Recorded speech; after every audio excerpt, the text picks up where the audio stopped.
Así que estamos en esta serie titulada El misterioso rapto de la iglesia. Ojalá que puedan ustedes haber ya entrado en las series anteriores y en las conferencias anteriores, para que ahorita que yo continúe con esta serie, pues tú no te pierdas. Es como entrar a una película a la mitad. O sea, si una película no la ves desde el principio, no vas a entender la forma como se desarrolla el trama, o el diálogo, o el drama, o lo que sea, ¿verdad? Así es con la Biblia. Si tú antes no tienes la diligencia y la perseverancia de estar entre semana estudiando la palabra, oyendo la palabra día y noche, cuando vas manejando, antes de acostarte, dormirte con la palabra, no puedes avanzar en la vida. Y quiero decirles que se viene como un tsunami. Los vientos que están soplando contra el mundo vienen con una maldad inimaginable. El mundo está verdaderamente a la orilla de un abismo. Y hoy más que nunca necesitamos la palabra de Dios. Abran sus Biblias en la primera carta a los Corintios, capítulo 15. Primera de Corintios, capítulo 15. Y vamos a ver en primer lugar que esta doctrina del rapto de la iglesia es una doctrina que ha sido controvertida, atacada, calumniada, y han llegado inclusive a decir, ¿verdad?, tantas voces que oímos en las redes sociales y en el mundo, y espíritus engañadores que están por todos lados impidiéndonos que lleguemos al conocimiento de la verdad, que ni siquiera está el rapto en la Biblia. Otras versiones que he escuchado es que lo inventó un hombre llamado John Derby hace 2 siglos, porque antes de hace 2 siglos nadie había predicado el rapto. Y esto históricamente es muy fácil de debatir, porque tanto Eusebio como Irineo, padres de la iglesia, mencionaron el rapto. Así que esta corriente de pensamiento que el rapto antes de 2 siglos, hasta que John Darby y la Biblia Scofield pusieron de moda, pues es absurdo, ¿verdad? Porque más que cualquier otra cosa, cuando hablamos de esta manera, estamos poniendo en duda el carácter de Dios. Así que cuando alguien dice, es que el rapto no existe, ni está en la Biblia, o fue inventado hace 2 siglos, bueno, arráncale a la Biblia las páginas donde se menciona claramente esta doctrina que se llama el arrebatamiento de la iglesia, para que estés contento y sigue leyendo el Calimán. Entonces tenemos que ser realistas, ¿verdad? Tenemos que ya cobrar conciencia de lo que es verdad y lo que no es verdad. Ya muchos cristianos tienen que tener ya el discernimiento de poder distinguir la verdad del error, lo que es mentira, lo que es falso, lo que es amargo, lo que es dulce, porque si no llegamos a ese punto ya de poder definir y poder claramente decir esto no es o esto sí es, pues entonces es una mente reprobada, una mente que no ha sido restaurada, y aunque te digas que eres cristiano, realmente cuando venga Cristo no te vas a ir en el arrebatamiento de la iglesia. Y desgraciadamente muchas personas en la iglesia van a caer como las opiniones que hubo ahora con los Juegos Olímpicos en París.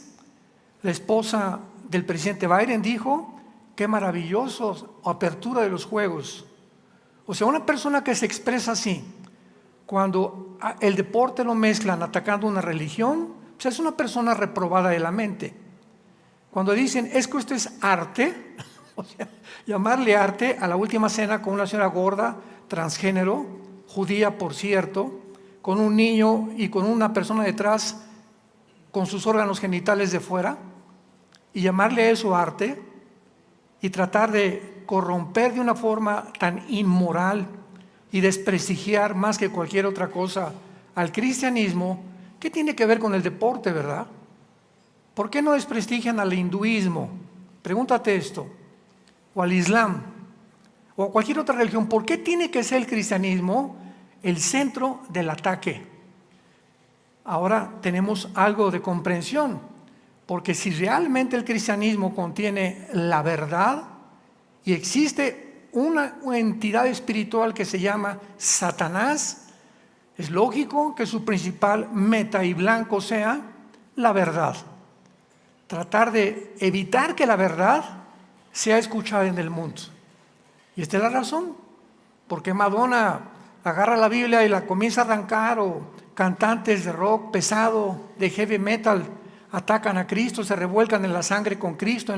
¿Por qué no lo hacen con Mahoma, con Zoroastro, con Mahatma Gandhi, con cualquier otro líder religioso? ¿Por qué siempre es la Biblia y el cristianismo el centro del ataque? Pregúntate eso. Porque es la verdad. Y el diablo odia la verdad.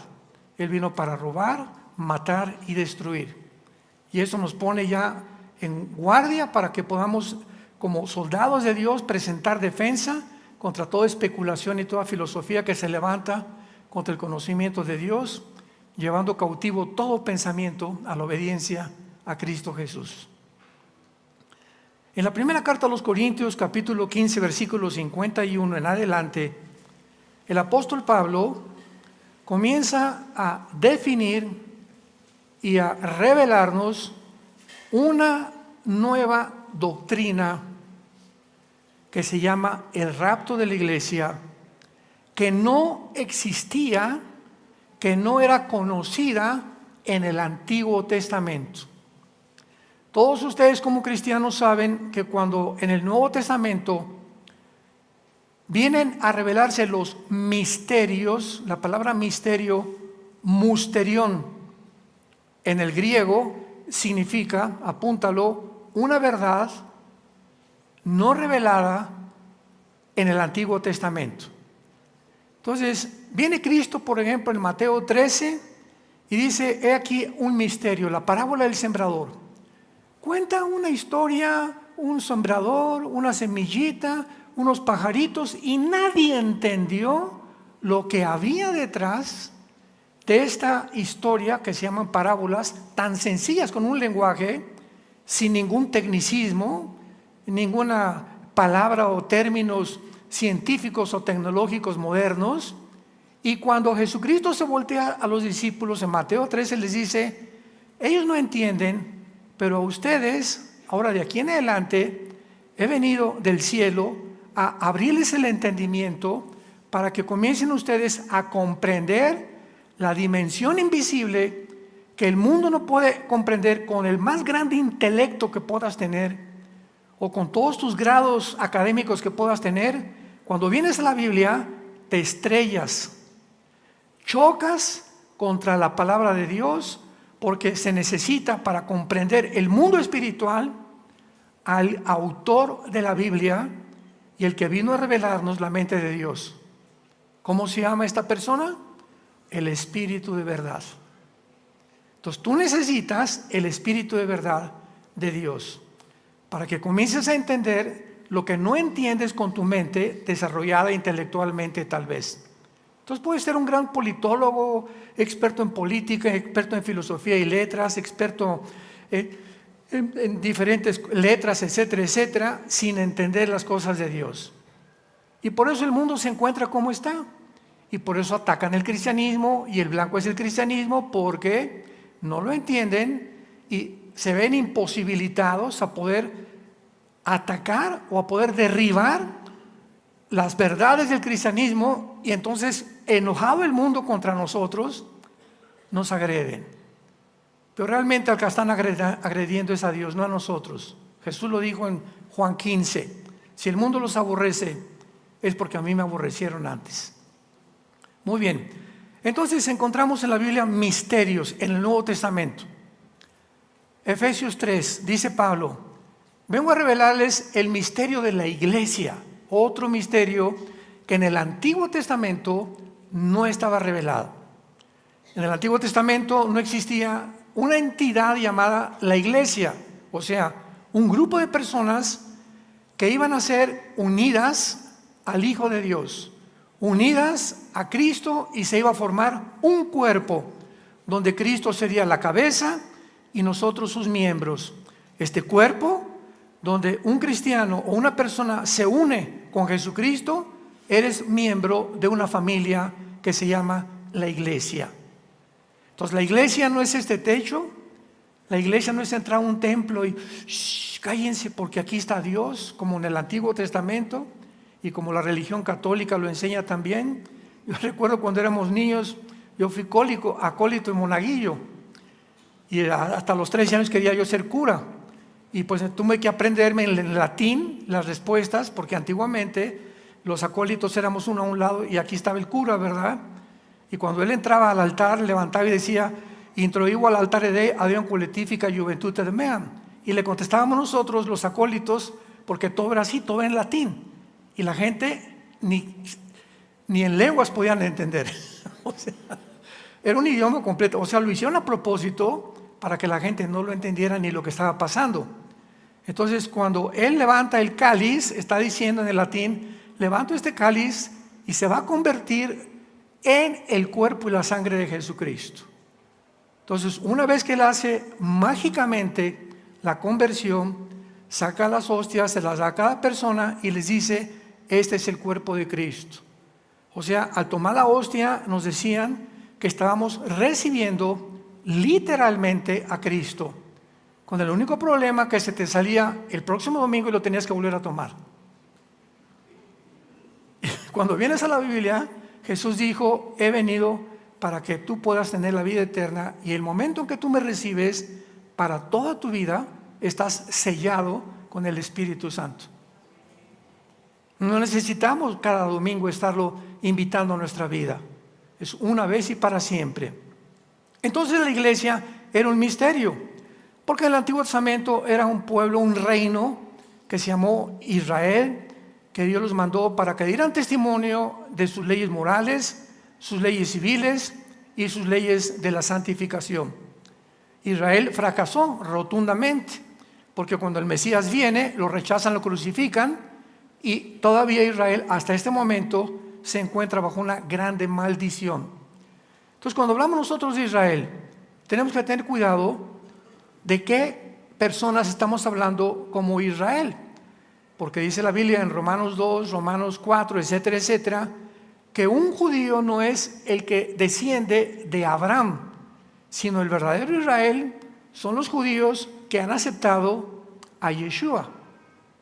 Y en ese momento ese judío, aunque sea étnicamente, pasa a la familia de Dios, y la iglesia ya no es judío, ya no es griego, ya no es gentil, ahora todos somos un cuerpo. Pero el plan de Dios nacional para Israel no ha fracasado. Romanos 9, 10 y 11. Cuando venga el Mesías en la tribulación y se conviertan todos los judíos, los que lo van a aceptar, ese es el Israel por el cual Dios mantiene como un remanente, como dice Romanos capítulo 11.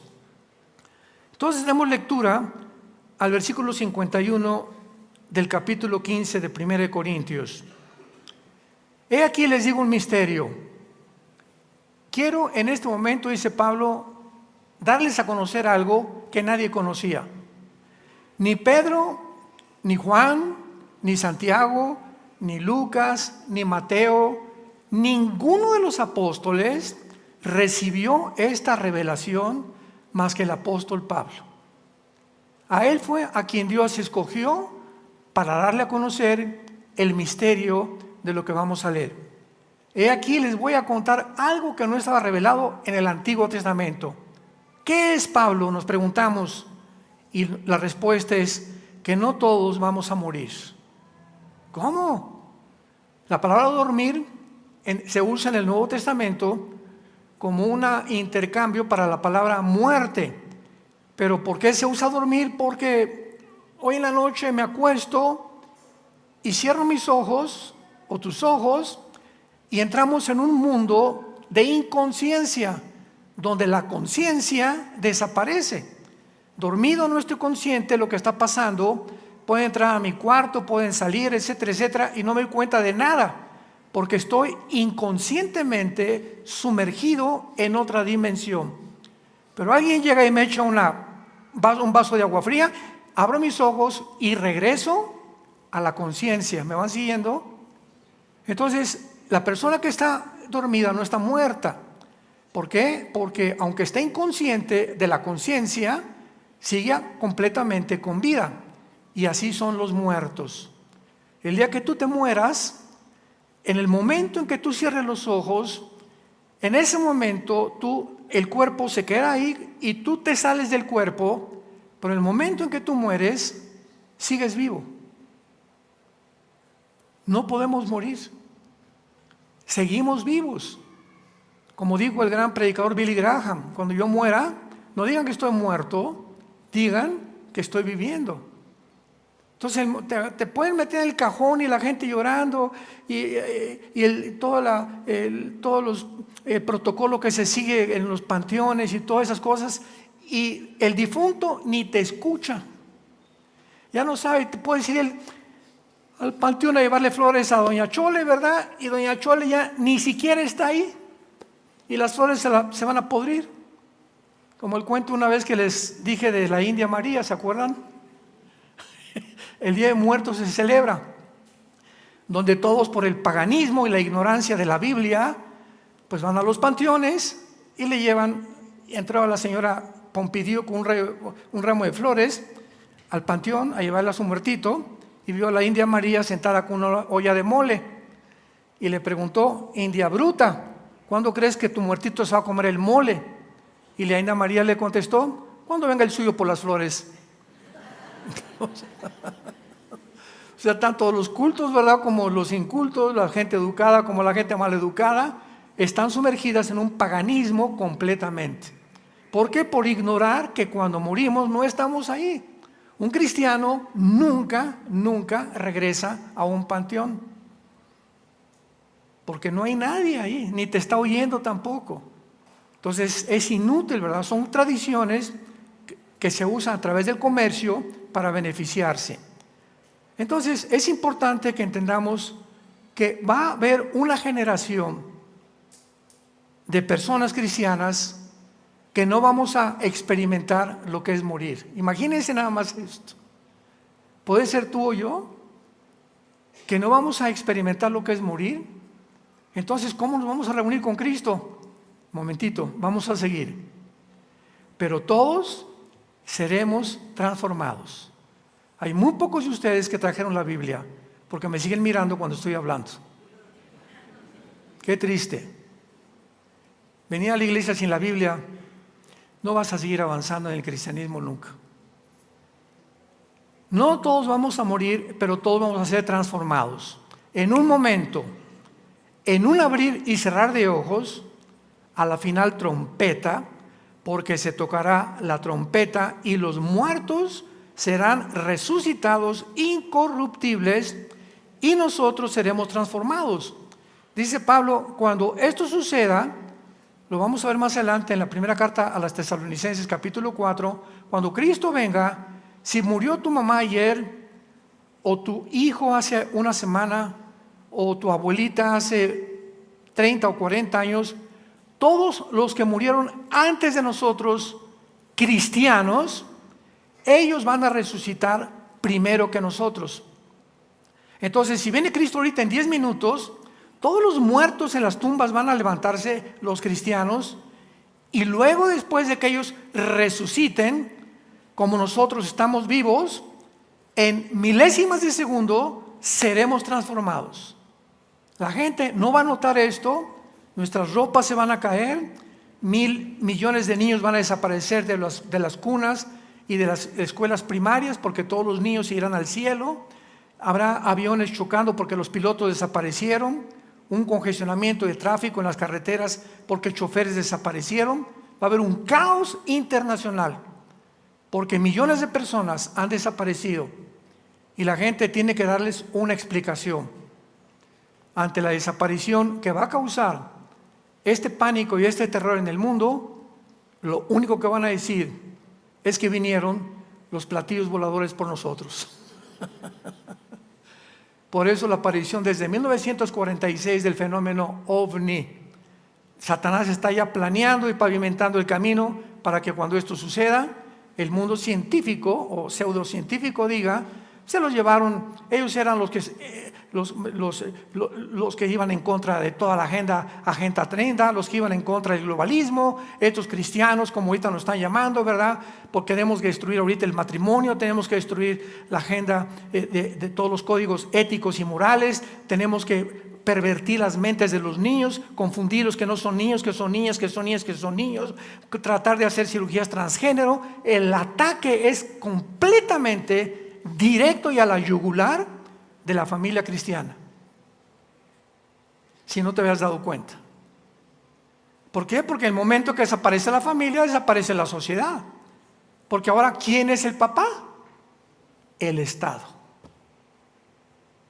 Y por eso en Estados Unidos, en California, Canadá, por ejemplo, que ya está perdida esta nación, y hay leyes donde a los niños de los 12 años viene el gobierno por ellos, y el papá y el mamá no pueden hacer por ellos, y los pueden darle una educación de la ideología de género sin que nadie se meta. Y si ellos quieren hacerse un cambio de cirugía, imaginémonos a un niño de 10 o 12 años tratando de imaginarse si es hombre o si es mujer, los pobrecitos, que su mente todavía no está desarrollada ni evolucionada para poder comprender realmente la diferencia de los sexos, y más que cualquier otra cosa, de decirles que les pueden cambiar de sexo.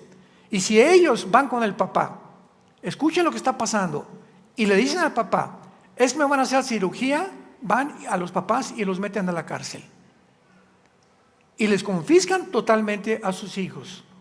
El Estado quiere comenzar a pervertir a nuestros hijos, a controlar a nuestros hijos, para que la lealtad no sea a Dios, sea a Hitler, sea a los césares romanos, sea a los dioses, a los dictadores que se convierten en dioses autoritarios que están tratando de poder absorber el dinero y el poder para poder implementar cada día más y más su control sobre la población.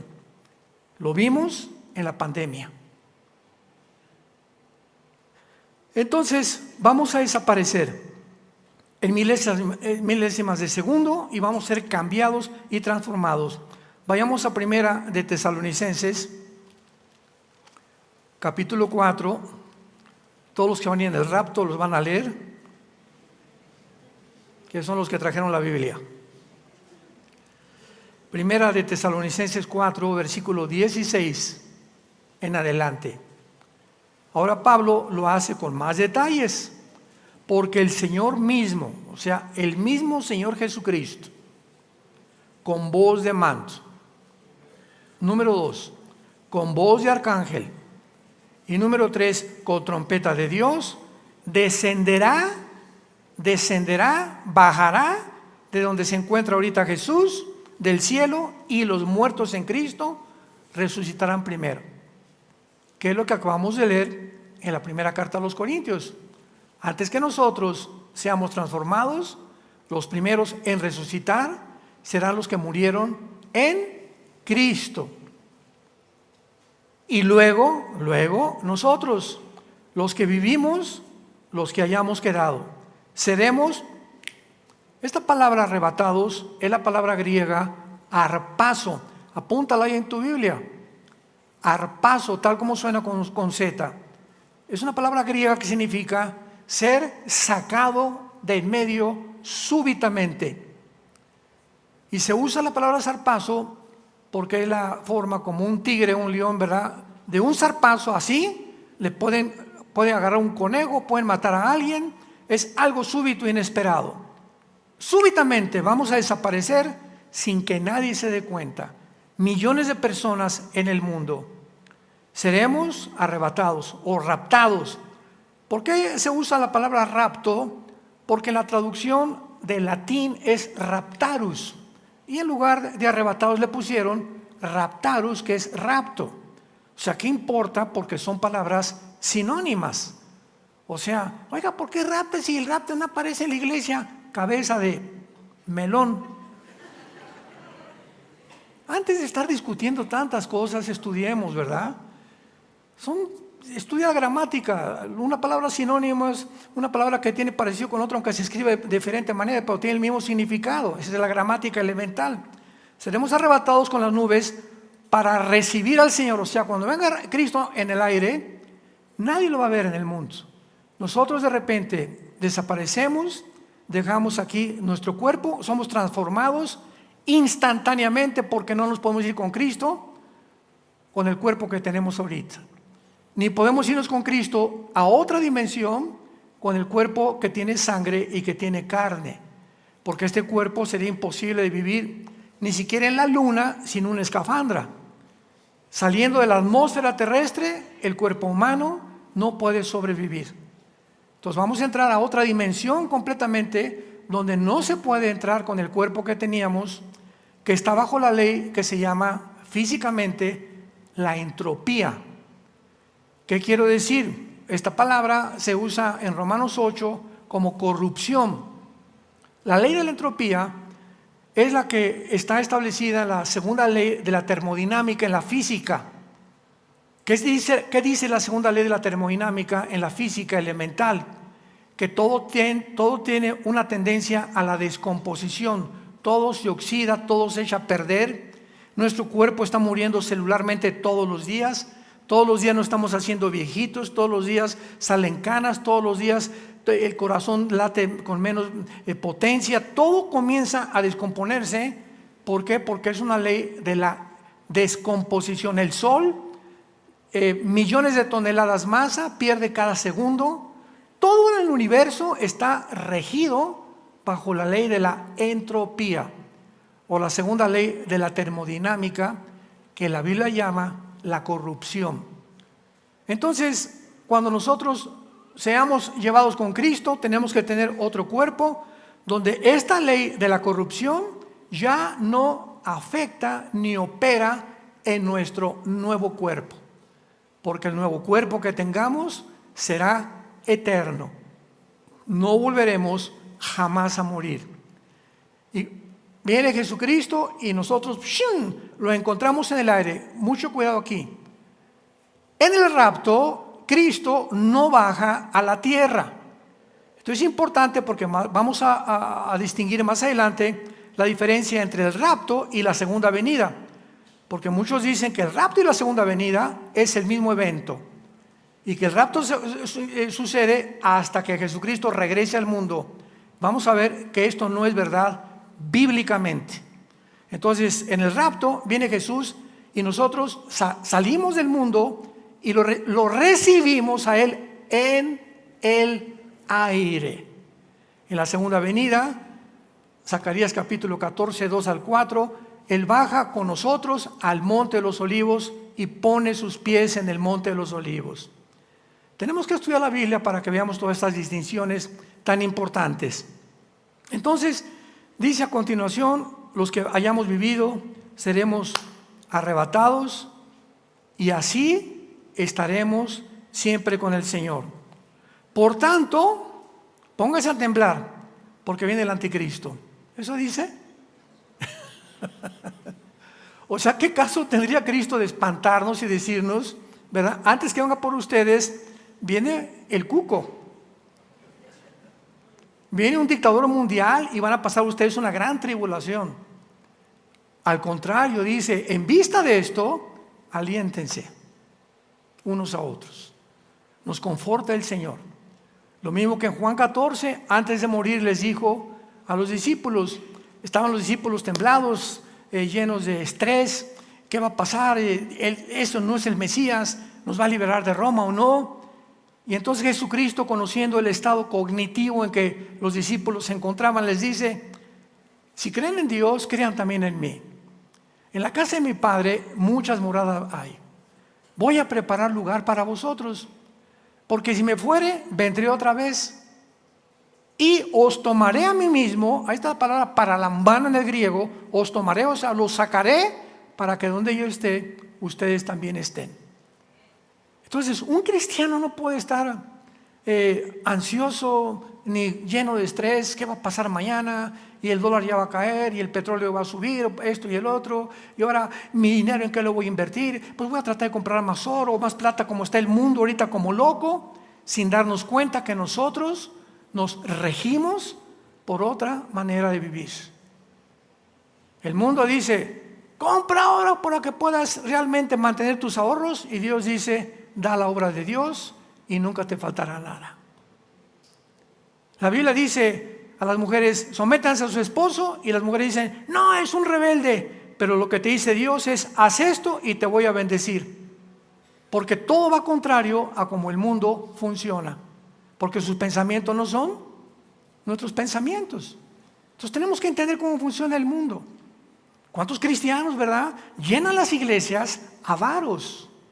Con trabajo dan el 10% que saben del Antiguo Testamento. Con trabajo pagan un café. Con trabajo pagan un desayuno. Con trabajo hacen lo que hacen por la avaricia que tienen y el temor de que, y si me gasto esto, ya no voy a tener mañana, y si no voy a tener las vacaciones, y mientras más centrado estás en ti, menos vas a tener. Más aumentarán tus problemas físicos, porque el estrés y la ansiedad vienen a través de la preocupación por el futuro, que enferma tu mente, tu corazón, tu sistema cardiovascular, tu sistema cardiopulmonar. El estrés y la preocupación están en contra de la salud mental. Y Jesús dice, crees en Dios, cree en mí. Jehová es mi pastor. ¿Lo crees? Entonces, ¿por qué vives como vives? ¿Por qué tratas de seguir el curso del mundo para poder creer que siguiendo esas políticas tú puedes asegurar tu futuro? Cuando Dios te dice, nunca te voy a abandonar, nunca te voy a dejar. Pero muéstrame que realmente me amas y me sigues. Porque cuando venga el momento y cuando venga el cataplum y la catástrofe y caiga sobre vosotros como un lazo, como dice la Biblia en Lucas 21, entonces me gritarán y no contestaré. Me llamarás y no te responderé. Por cuanto más temas tu vida, pero el que me oiga habitará confiadamente sin temor del mal. Proverbios capítulo 1. Muy bien, ahora veamos claramente otro aspecto del rapto, y es el siguiente. Independientemente de que históricamente ya vimos que es imposible estar diciendo que el rapto fue inventado con un señor Scofield y por un señor John Darby hace dos siglos, etcétera, etcétera, hay otra controversia respecto a esta doctrina, porque en la Biblia todo va a ser atacado. Todas las cartas de la Biblia del Nuevo Testamento son para combatir herejías. Gálatas, Filipenses, Efesios, 1 Corintios, 2 Corintios, 1 y 2 de Tesalonicenses, 1 y 2 de Timoteo, 1, 2 y 3 del apóstol Juan, Judas, todas las cartas de los apóstoles desde que Jesucristo vino al mundo y se fue, inmediatamente se volcó sobre el mundo espíritus engañadores, Satanás con los principados satánicos para tratar de impedir que esas verdades, que esos 12 apóstoles que les costó la vida pudieran avisarle al mundo, Jesús vive, hay resurrección de muertos, esta vida no lo es todo. Tenían ellos que impedir que este mensaje fuera escuchado. ¿Y cómo lo podían impedir? Introduciendo en las iglesias falsos maestros. Estamos infiltrados en las iglesias, estamos infiltrados en las librerías, estamos infiltrados en los seminarios teológicos, estamos infiltrados en cada reunión cristiana que se hace. Aquí ahorita somos, no sé, 800,000 personas, etcétera, etcétera. No solamente aquí, en cualquier iglesia del mundo hay cientos de ustedes que no son cristianos que vienen a espiar, que vienen a poder oír y a burlarse de las cosas de Dios y que de alguna forma están tratando de sembrar semillas de dudas en personas alrededor para impedir que lleguen a la meta. En todas las iglesias tiene que haber Judas. Dice Judas, el epístola de Judas antes de Apocalipsis, hombres que han entrado encubiertamente para poder pervertir la gracia de Dios. Estamos infiltrados. Por eso cuando digas, ay, que esa persona es cristiana y mira nomás, ayer lo vi borracho y el otro, simplemente no era cristiano, hermano. O sea, no te dejes llevar por lo que pasa en la iglesia. Y ese pastor cayó en adulterio, bueno, que no todos son iguales. Y ese piloto chocó, pues no por eso todos los pilotos van a chocar.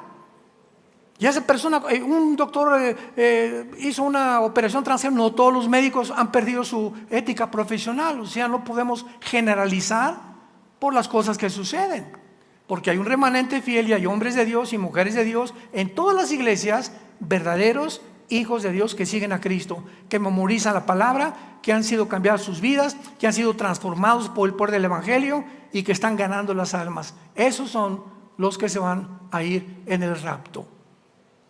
Y muchos de ustedes, si sucede mañana el rapto o la semana que entra, van a venir a la iglesia el próximo domingo y no van a encontrar más que a pocas personas. Y van a caer de rodillas, escúchame, y van a llorar, se van a jalar los pelos y van a decir: era cierto, era cierto, era cierto. ¿Y ahora qué voy a hacer? Te tendrás que quedar a los 7 años de la tribulación, donde no te imaginas lo que se viene sobre el mundo.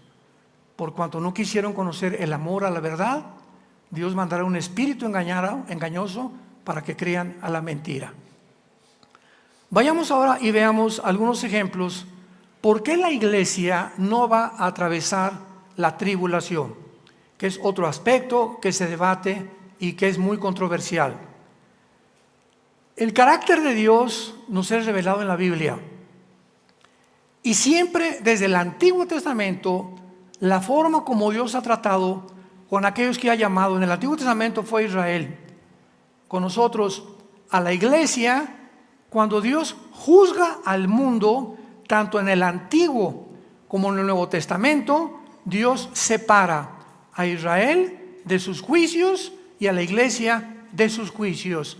Dios nunca juzga a su familia juntamente con el mundo. Y en la tribulación será la hora de la prueba, Apocalipsis 3:10, que vendrá sobre el mundo entero, no sobre la iglesia, sobre el mundo entero. Veamos primero a Enoc, Génesis capítulo 5, Hebreos capítulo 11, versículo 5. Enoc es el primer caso de un hombre en el Antiguo Testamento que fue sacado del mundo sin morir. Enoc no murió. Dice Hebreos 11:5, porque fue traspasado, ¿verdad? Fue traspuesto viviendo a la otra vida. Este es un símbolo del rapto. O sea, en el Antiguo Testamento hay casos de personas que vamos a ver desaparecidas, que sucedió lo mismo, pero una sola. Pero no la doctrina de que un grupo de personas no íbamos a morir. Es la grande diferencia. En segundo lugar, Noé. Dios ve a Sodoma y Gomorra, Génesis 19, y le dice a a Abraham: Abraham, voy a destruir Sodoma y Gomorra. ¿Pero por qué, Señor? Porque los niños, los jóvenes y los adultos son homosexuales, son afeminados, están completamente pudriendo la sociedad y contaminando el mundo. Los voy a destruir. ¿Qué hizo Dios? Mandó y le dijo a Lot: oye, pero tal vez le dice a Abraham: Señor, si hay 50 justos, ¿perdonarías a Sodoma y Gomorra? Y dice Dios: si hubiera 50 justos, por esos hombres, perdono a Sodoma y Gomorra. Y de repente llega otra vez y le dice a Abraham: oye, Señor, pero si encuentras 10, por los 10 perdono a Sodoma y Gomorra. Total que no llegaron ni a 10. Había solamente uno solo que se llamaba Lot, que era el sobrino de Abraham.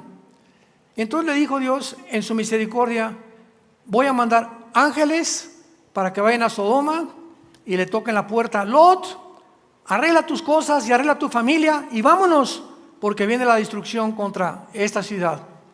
Y cuando los ángeles llegaron a la casa de Lot y le tocaron la puerta, los sodomitas, o sea, toda la perversión y los hombres que había en Sodoma, vieron que entraban los ángeles y los vieron muy guapos, los vieron muy atractivos. Imaginémonos la belleza de los ángeles, ¿verdad?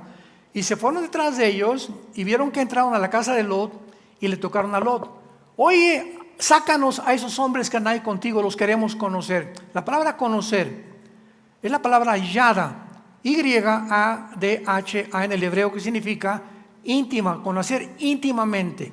Cuando dice conoció a Adán, a Eva, significa íntimamente, o sea, hubo una relación sexual.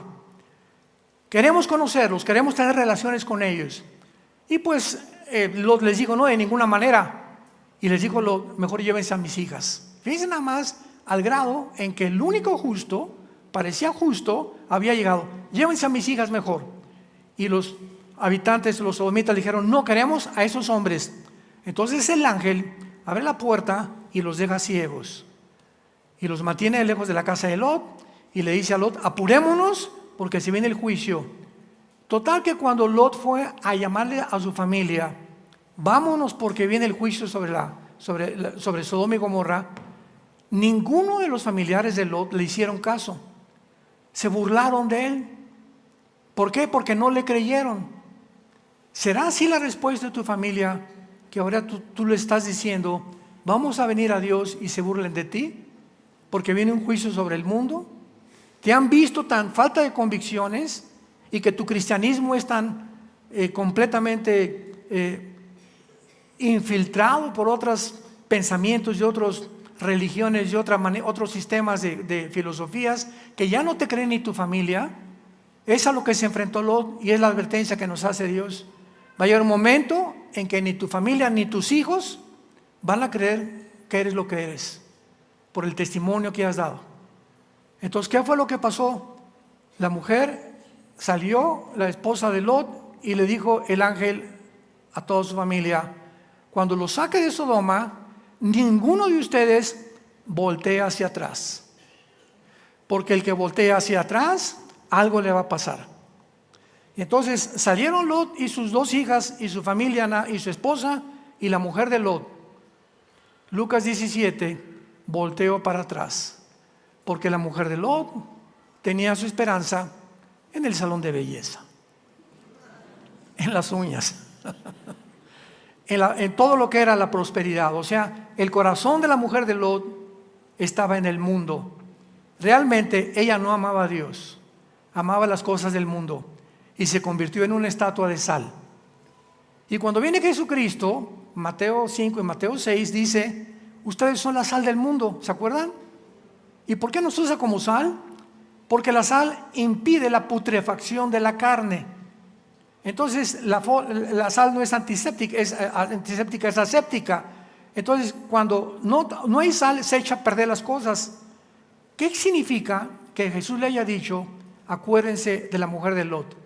En Lucas 17, acordémonos de la mujer de Lot. Significa que cuando Él venga, muchos cristianos, sus ojos no van a estar esperándolo. No tienen esta esperanza de que venga Jesucristo. Por eso no purifican sus corazones ni tienen temor de Dios.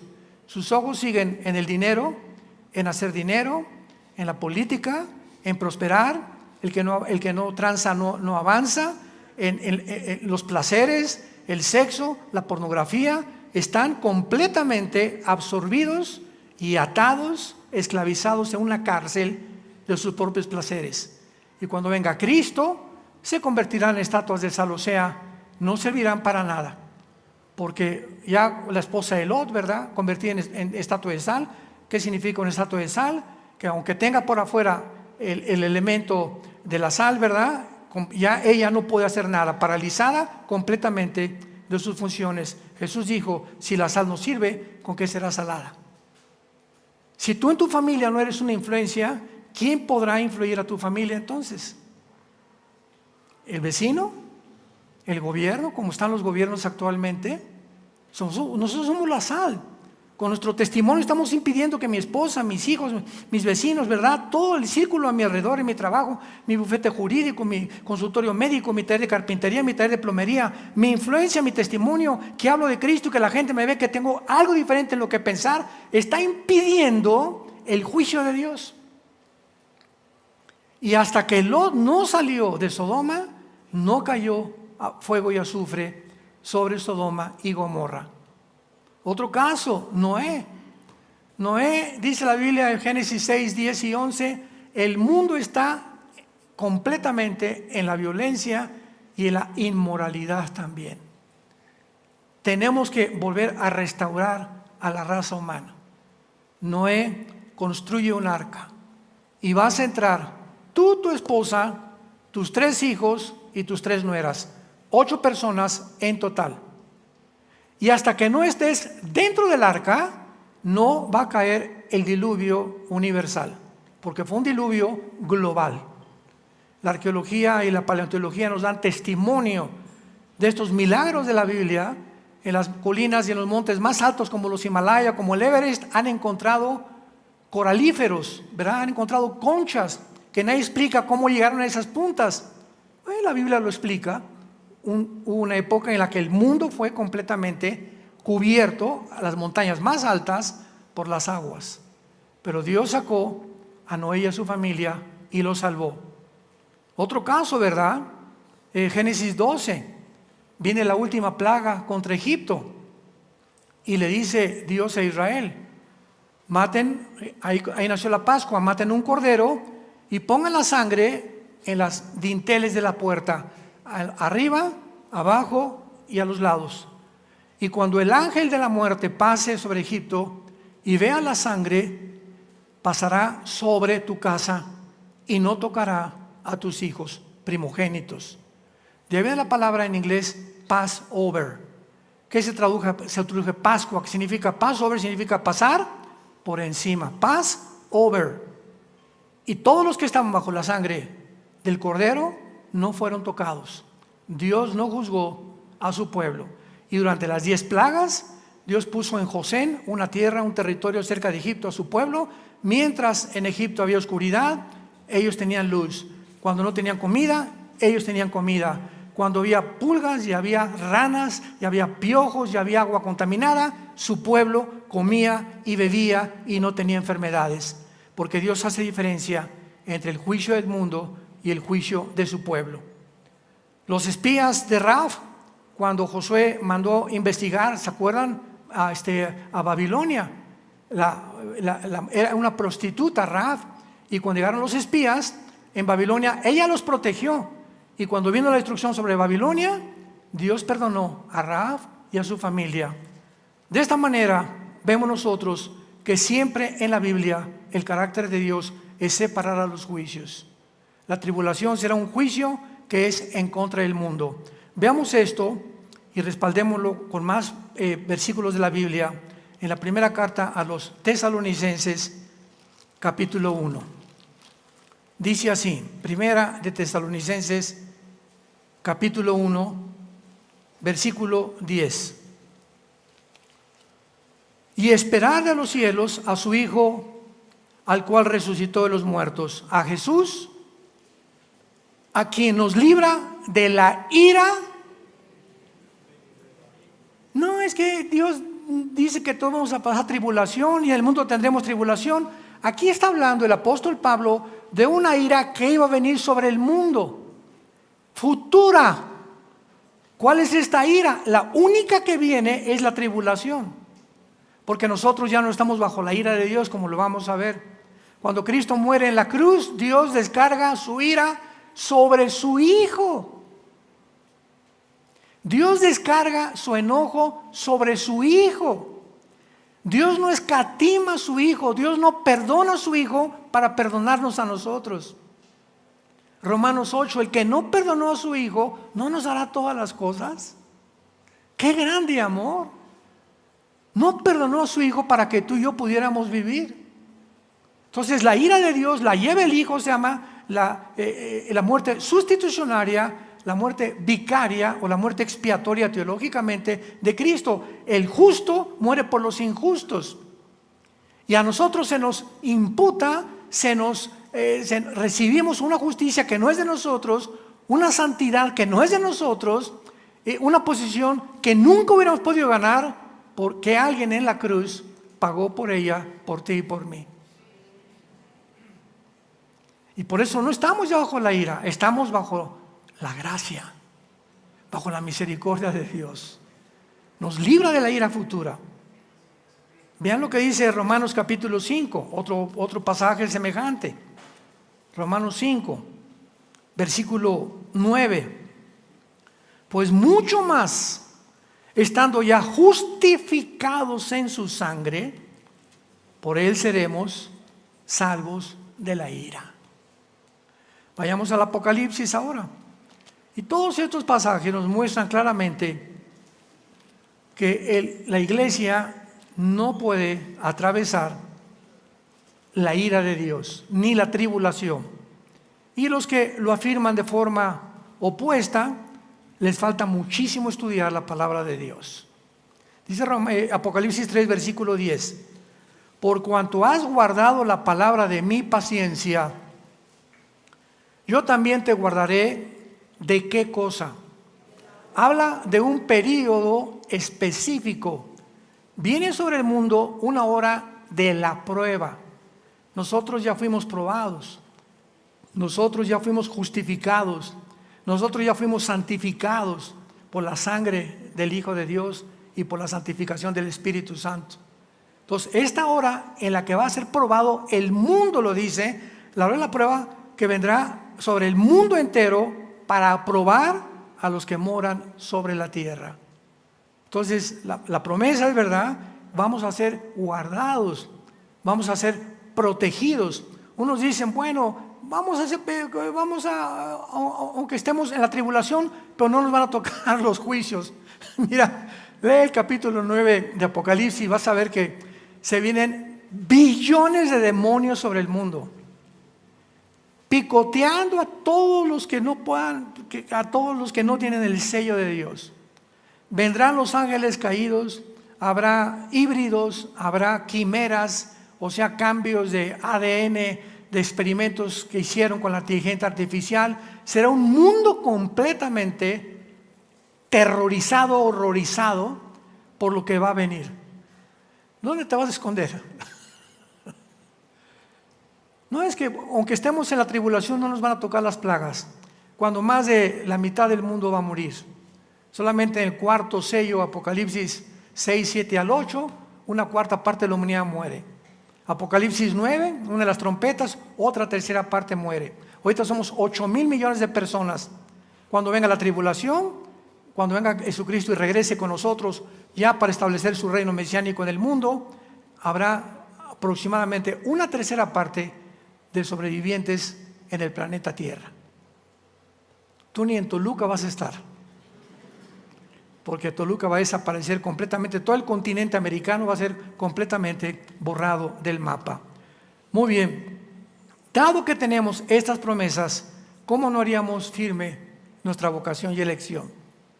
Porque todo aquel que tiene esta esperanza, 1 Juan 3:3, se purifica a sí mismo, así como Dios es puro. Creo, amado santo de Dios, amados santas de Dios, que es el tiempo que hagas firme tus convicciones. Es el tiempo en que realmente te arrepientas de tu vida.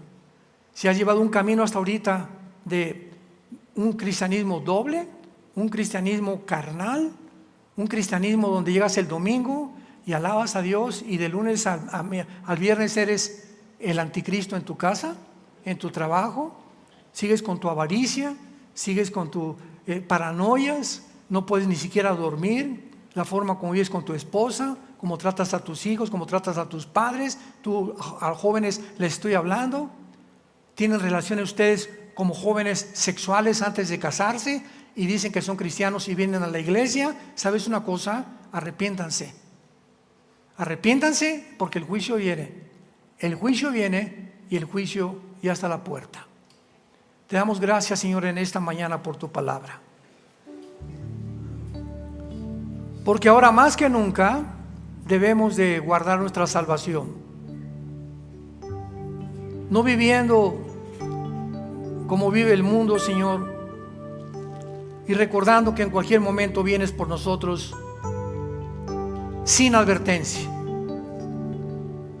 Mirad también, dice la Biblia, por vosotros mismos, que vuestros corazones no se carguen de glotonería y embriaguez y de los afanes de la vida, y venga de repente sobre vosotros como un lazo el arrebatamiento de la iglesia. Velen pues en todo tiempo orando por todos los santos con toda oración y súplica en el Espíritu, para que sean tenidos por dignos, para que seas tomado por digno, por digna de recibir al Señor. Porque no todo el que me dice, Señor, Señor, entrará al reino de mi Padre. Ya ancha es la puerta que conduce a la perdición, y la mayoría van por ella. Angosto y estrecho es el camino y la puerta que conduce a la salvación. Y en verdad os digo, dice Jesús, muy pocos entran por esta puerta. En esta mañana, recibe a Jesucristo. Ustedes que nos ven por la televisión, si no tienes a Jesús en tu vida, y dile, Señor, perdona mis pecados. Creo que en esa cruz tú llevaste el castigo, el enojo, la ira de tu Padre que yo merecía llevar. Mas ahora tu palabra dice que al llevar tú el castigo y el infierno que yo merecía, es porque me amas. Dios te ama y no quiere que sigas viviendo la forma como estás viviendo. Te abro, Jesús, mi corazón, y te invito en este instante como mi Rey y mi Salvador. Gracias porque ahora tengo paz de que al morir vendrás por mí, sanarás todas mis heridas, ya no habrá muerte ni dolor, y las cosas viejas pasarán. Esta corta vida que me has dado la quiero aprovechar para ser un testigo tuyo de tu amor en la cruz. Oramos en el nombre de Jesús. Amén.